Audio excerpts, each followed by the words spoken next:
She was only 11 years old when Claire Okonkwo learned that bravery doesn't ask permission before it arrives.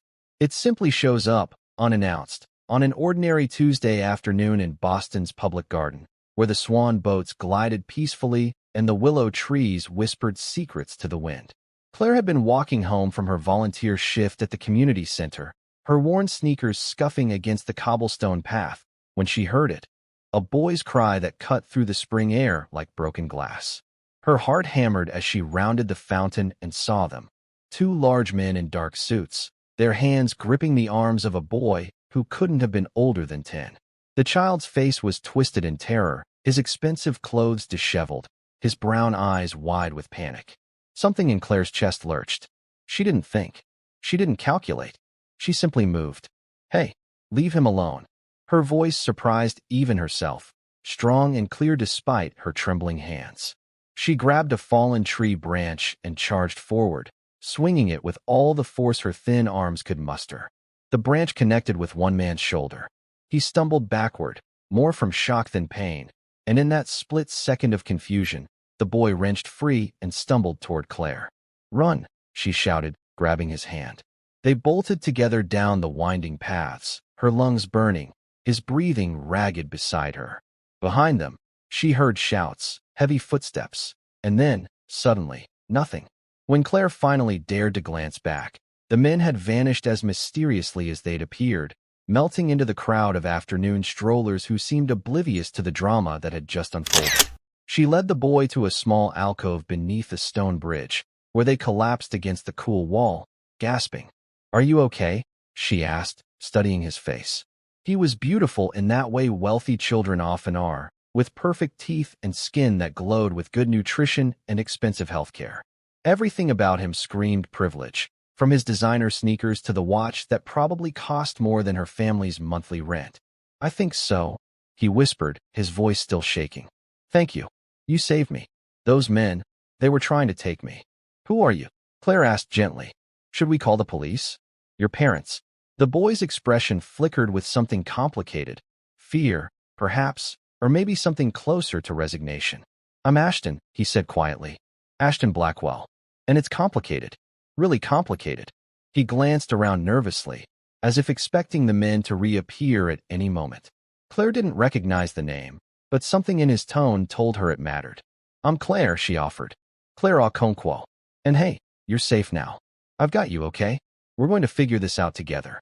They sat there for 20 minutes, Claire making gentle jokes about her terrible tree branch fighting technique, while Ashton's breathing gradually returned to normal. She told him about her Nigerian parents who worked 3 jobs between them to make ends meet, about her little brother who collected bottle caps, about her dreams of becoming a nurse someday. He listened as if her ordinary life was the most fascinating thing he'd ever heard. When a sleek black car finally pulled up to the park entrance, Ashton's entire body tensed.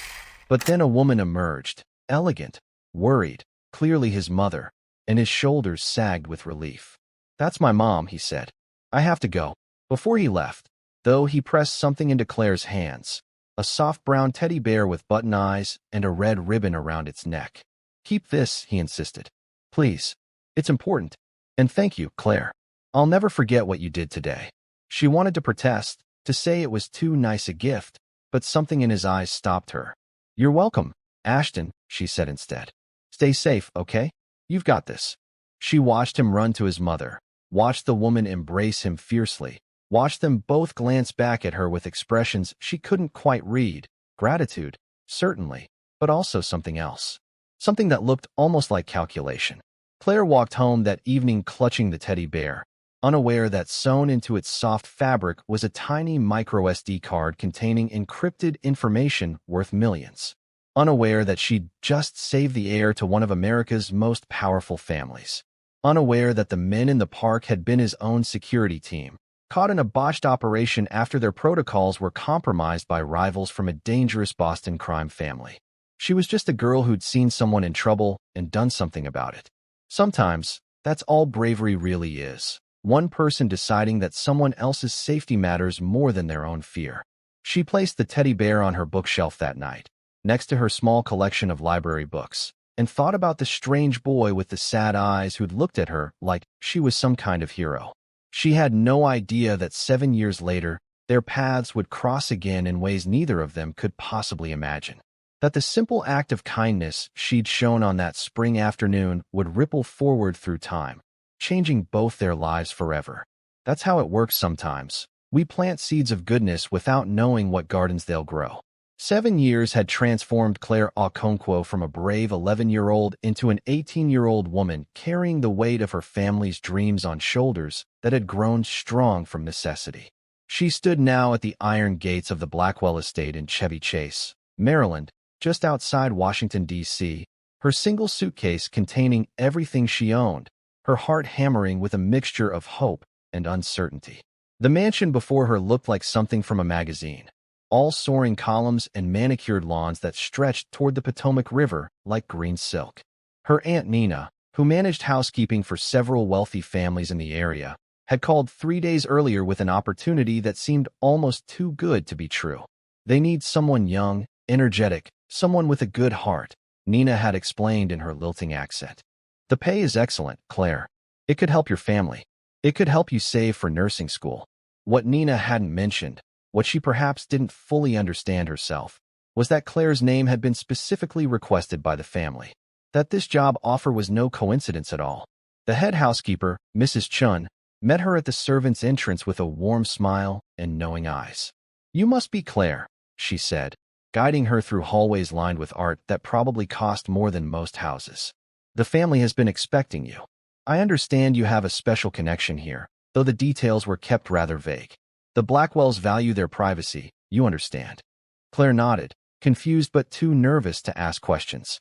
She'd put the teddy bear incident out of her mind years ago, filed it away as one strange afternoon in a childhood filled mostly with ordinary struggles. The bear itself still sat on her bookshelf back home, a curious souvenir from a day that had felt significant at the time but had faded into memory like old photographs. "Your primary responsibility will be the East Wing," Mrs. Chun continued, her voice dropping slightly. "That's where young Mr. Blackwell resides. He's 19 now, back from boarding school, and well, he keeps to himself. Very much to himself. His parents travel constantly, business in New Jersey, meetings in Boston, conferences in Connecticut. The boy is alone far too often, if you ask me, though no one did ask me." She gave Claire a meaningful look. Perhaps a friendly face will do him good. Someone closer to his age. Someone who understands what it means to care about people rather than just managing them. The East Wing was beautiful in a sterile way, all modern furniture and floor-to-ceiling windows that looked out onto perfectly landscaped gardens. But it felt empty somehow, like a museum after hours. Claire began her work quietly, dusting bookshelves filled with volumes that appeared untouched, straightening cushions that had never been disturbed, polishing surfaces that already gleamed. For 3 days, she never saw the mysterious young Mr. Blackwell, though she heard him sometimes, footsteps in the night, a piano playing melancholy melodies at odd hours, the soft click of a door closing just as she rounded a corner. It was on the 4th morning, while she was arranging fresh flowers in the sitting room, that she finally encountered him.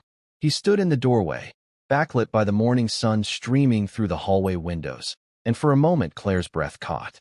He was tall now, lean and handsome with that same sad expression she remembered from years ago, though it had deepened into something more complex. Loneliness mixed with resignation, mixed with a wariness that made her heart ache.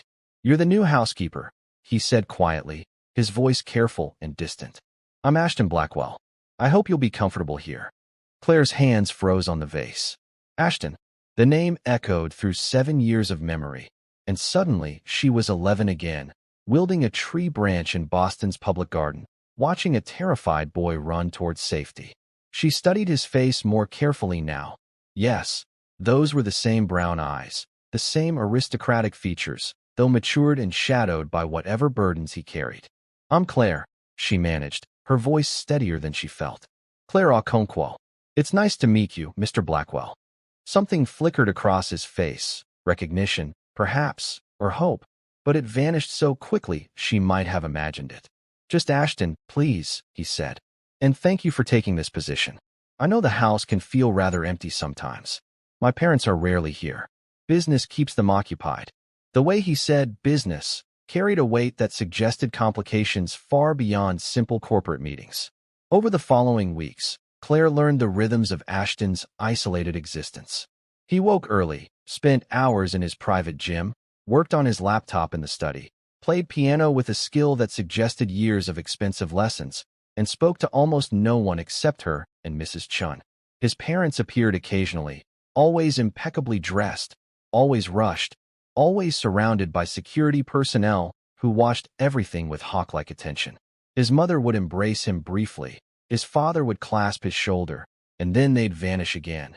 To Boston for meetings with lawyers, to New Jersey to oversee some property acquisition, to Rhode Island to handle what they called delicate situations.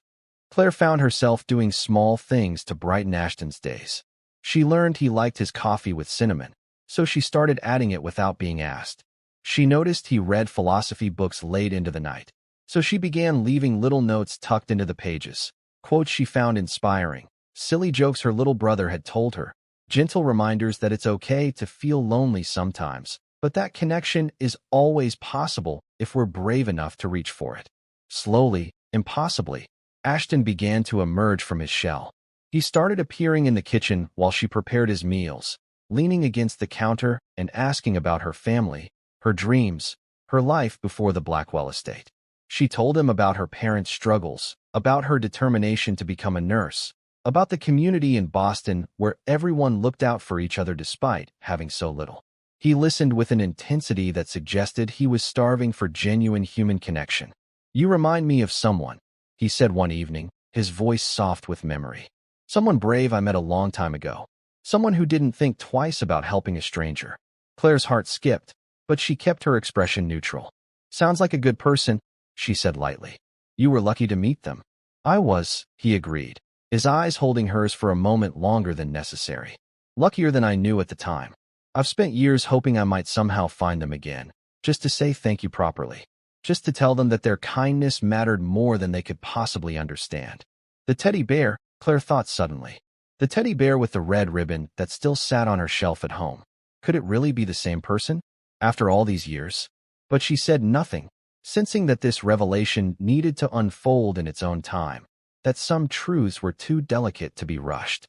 3 months into her position at the Blackwell estate, Claire began noticing things about her body that whispered warnings she desperately wanted to ignore. The exhaustion that dragged at her bones even after a full night's sleep. The bruises that bloomed across her skin like dark flowers from the smallest bump. The nosebleed that had startled her awake one Tuesday morning, staining her pillowcase crimson.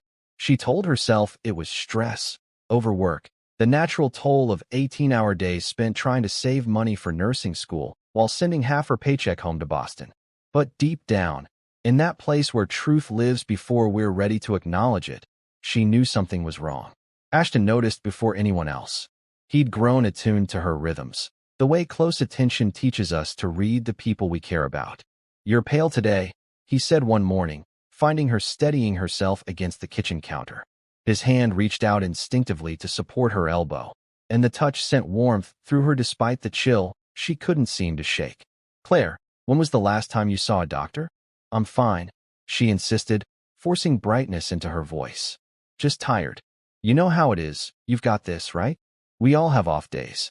But even as she spoke, another wave of dizziness crashed over her, and she watched his expression shift from concern to something closer to alarm. He didn't ask permission. Within the hour, she was sitting in the back of his car, being driven to Johns Hopkins Hospital in Baltimore by his personal driver. "My parents have connections here," he explained, his voice tight with worry. "The best doctors in the country. They'll figure out what's going on, and whatever it is, we'll handle it. You're not alone in this, Claire. Not anymore."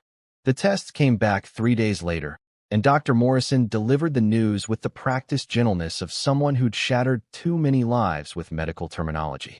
"Acute lymphoblastic leukemia. Aggressive. Advanced." The words floated around Claire like debris from a shipwreck, each one pulling her further under. She thought of her mother's face, her father's tired eyes, her little brother's collection of bottle caps that suddenly seemed unbearably precious. She thought of nursing school, of the future she'd been building brick by careful brick, now crumbling before it had even taken shape. "How long do I have?" she asked, her voice surprisingly steady.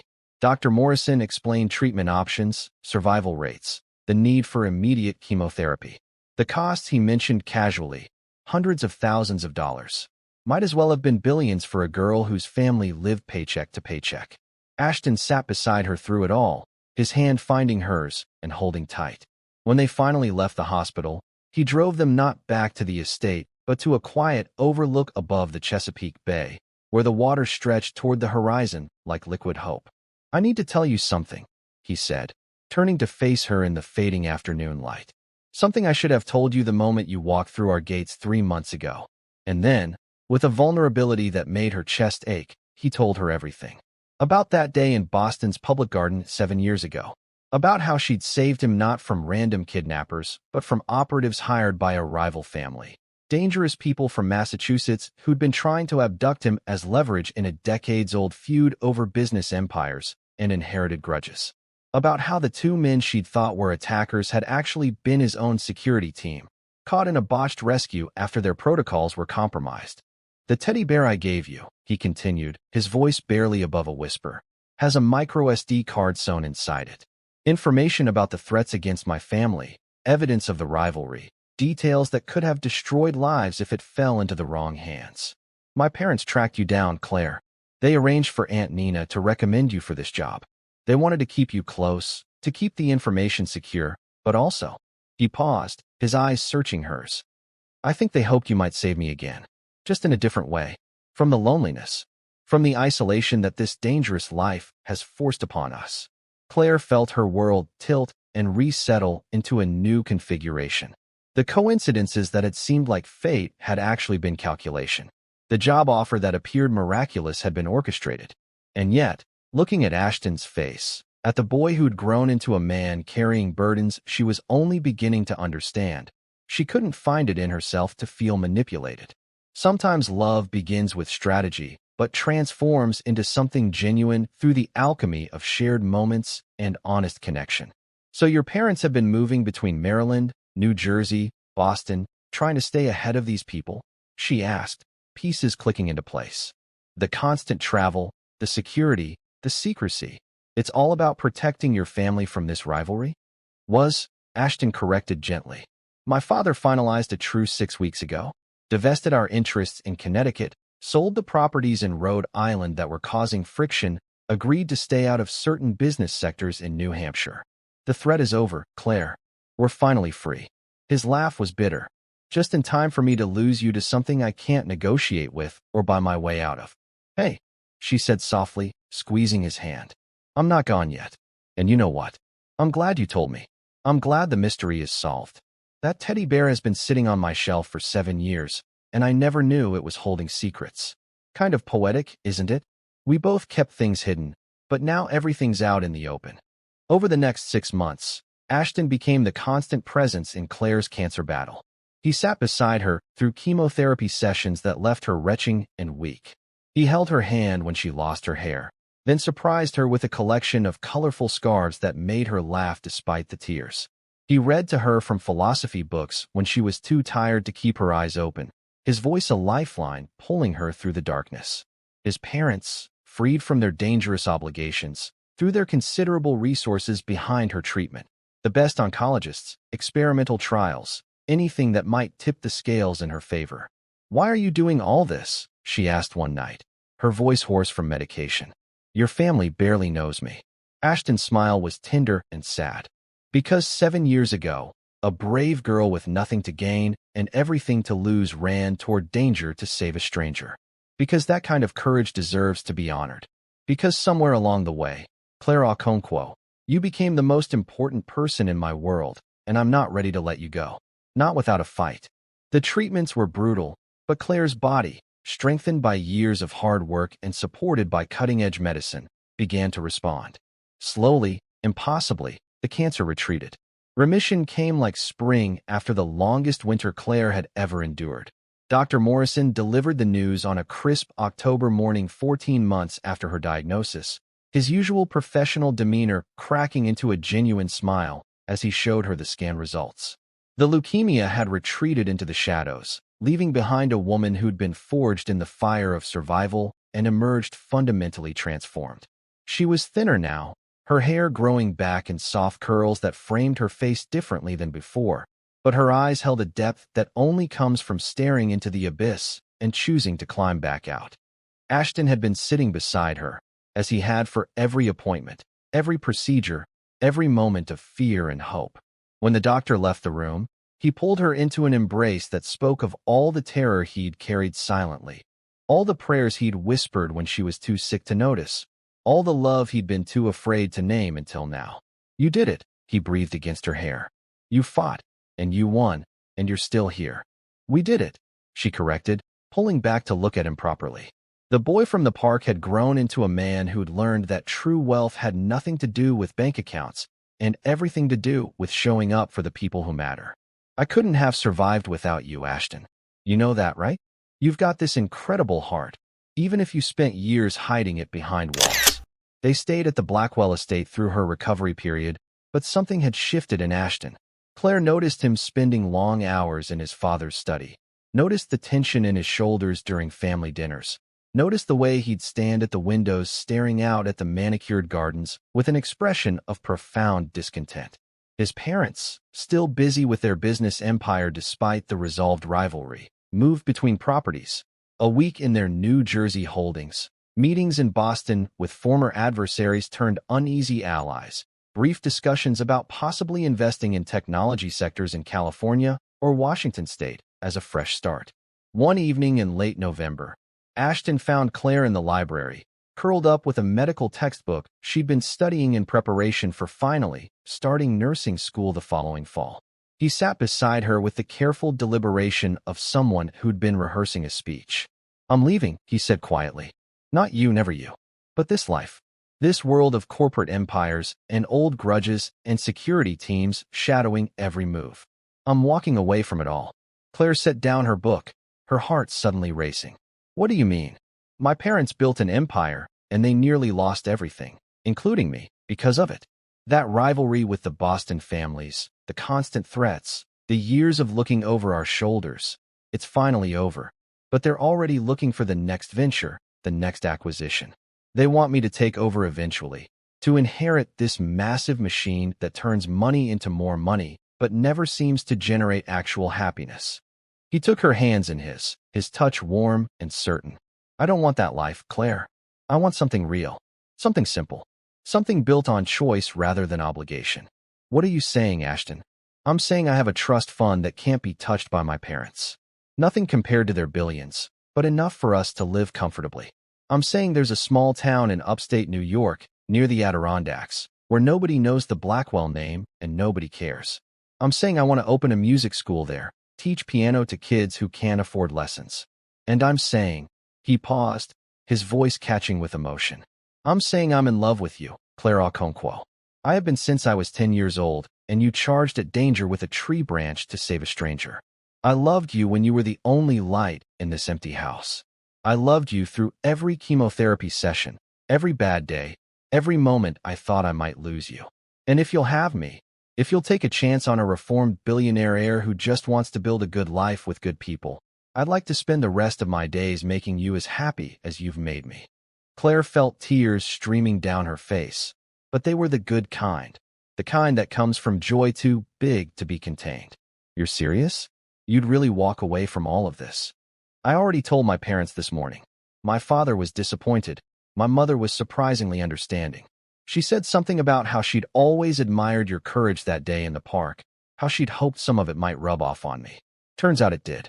His smile was boyish and bright, the smile of someone who'd finally figured out what mattered. "They're keeping the Connecticut investments after all, expanding into Hawaii as a vacation property venture. They'll be fine without me, better than fine, and we'll be free." The decision should have been impossible, leaving behind the security of the Blackwell estate, the safety net of their resources, the comfortable position she'd fought so hard to achieve. But Claire had learned something during her battle with cancer. Life is too short to live someone else's dream, too precious to waste on gilded cages, no matter how beautiful they appear. "Yes," she said simply. "Yes to all of it. Yes to upstate New York and music schools and building something real together. Yes to you, Ashton Blackwell, reformed billionaire and secret romantic. They left on a cold December morning, Claire's single suitcase joined by one of Ashton's, both of them traveling lighter than they'd ever imagined possible. Before she locked her room for the last time, she retrieved the teddy bear from her belongings. She'd brought it to the estate months ago, though she'd never mentioned it. Together, they carefully opened the seam Mrs. Blackwell had sewn 7 years ago and removed the tiny micro-SD card that had represented so much danger and secrecy. Ashton destroyed it ceremonially, crushing it under his heel in the driveway, watching the fragments scatter like the remnants of a life they were choosing to leave behind. The town they settled in was called Maple Ridge, population 3,000, where autumn painted the mountains in impossible colors and winter brought snow that muffled the world into peaceful silence. Ashton bought a modest Victorian house that needed work, and they spent their first months there painting walls and planting gardens and learning how to be ordinary people doing ordinary things. He opened the Maple Ridge Music Academy in an old church building, offering sliding scale lessons to anyone who wanted to learn. Claire enrolled in the nursing program at the nearby community college, her dream deferred but not destroyed, and spent her free time volunteering at the local clinic.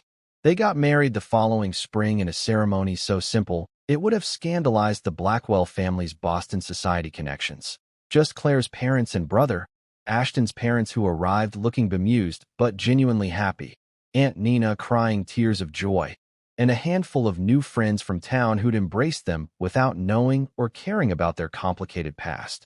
The reception was potluck style in their backyard, with Claire's mother's jollof rice sitting beside casseroles from neighbors, and Ashton playing piano while everyone danced on the grass.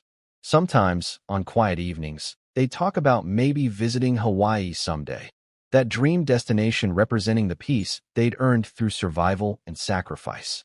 But mostly they were content right where they were, building a life measured not in stock portfolios or real estate holdings, but in piano students who discovered their love of music, in patients Claire helped at the clinic, in morning coffee shared on their front porch, while watching the sunrise paint the mountains gold. And so, dear friends, we close this chapter of Claire and Ashton's story with a truth worth remembering. Real wealth isn't found in bank accounts or inherited empires. It lives in the courage to run toward danger when someone needs help, in the patience to sit beside someone through their darkest hours, in the wisdom to know when walking away from everything takes more strength than holding on. Claire saved Ashton twice. Once with a tree branch in a Boston park, and once by showing him what genuine human connection looks like in a world that had taught him to trust no one. And Ashton saved Claire right back, proving that love isn't about grand gestures, but about showing up, day after day, especially when things get hard. Whatever battles you're fighting today, remember, you've got this. It's okay to feel scared, okay to need help, okay to choose a different path than everyone expects. Sometimes the bravest thing we can do is let ourselves be saved, and then turn around and save someone else. That's how we change the world, one act of courage at a time. If this story touched your heart, please like, subscribe, share with someone who needs encouragement today, and leave a comment telling us about a time when someone's kindness changed your life. Your stories matter, and we'd love to hear them.